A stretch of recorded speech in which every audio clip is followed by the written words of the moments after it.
तो दोस्तों आप सभी को नमस्कार। रेडियो महतारी 90.0 एफएम आपका स्वागत करता है। 90.0 एफएम ये सिर्फ फ्रीक्वेंसी नहीं है, ये एक एहसास है, गीत संगीत से जुड़े रहने का एहसास। और आज इसी एहसास में हम लेकर आए हैं शब्दों का जादू, जहां अल्फाज भी बोलते हैं और खामोशियां भी शेर बन जाती हैं। आज गुलजार करने आए हैं हमारे बीच बागबाहरा शहर के जाने माने शायर जनाब हबीब खान जी, जिन्हें बागबाहरा में समर के नाम से जाना जाता है। तो दोस्तों, समर का नाम कैसे पड़ा और शायराना अंदाज, आइए जानते हैं आगे की कहानी। मेरा नाम हबीब खान समर बागबाहरा।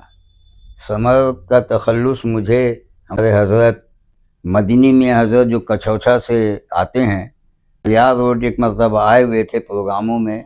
मुझे भी बुलाया गया था, मैं वहाँ गया था नातिया प्रोग्राम में। पहले मैं सनम के नाम से गज़लें वगैरह लिखा करता था, और तो जब उन्होंने सुना मुझे तो उन्होंने कहा, बाबू हम आपको अपने तरफ से एक नाम देना चाहते हैं, तखल्लुस देना चाहते हैं, क्या आप उसे कबूल करेंगे? तो मैंने कहा, आप बड़े बुज़ुर्ग हैं, हमारे बुज़ुर्ग हैं, सरताज हैं, आप जो नाम देंगे हमें कबूल है। तो वहाँ, और हमारे रायपुर के भी अनवर अशरफी साहब थे जो जाने माने शायर हैं, उनके सामने, उन सबों के सामने मुझे समर का तखल्लुस दिया गया कि बोले आप इसी नाम से अब लिखा करिए जो भी लिखना है।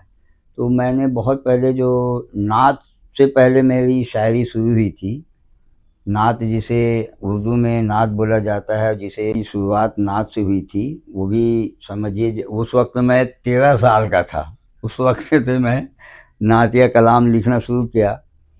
सबसे पहले एक नात लिखा था कि कितना दिलकश नज़ारा मदीने में है, नूर की बहती धारा मदीने में है, मैं कशों आओ पीने मदीना चलें, बहती जमजम की धारा मदीने में है। यहाँ से मेरी शुरुआत हुई थी और वो बहुत पॉपुलर भी हुआ था वो नात, और आज भी वो पॉपुलर है।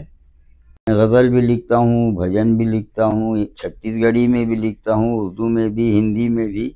जो मुझसे बनता है, जो आता है दिमाग में, वो लिखा जाता है।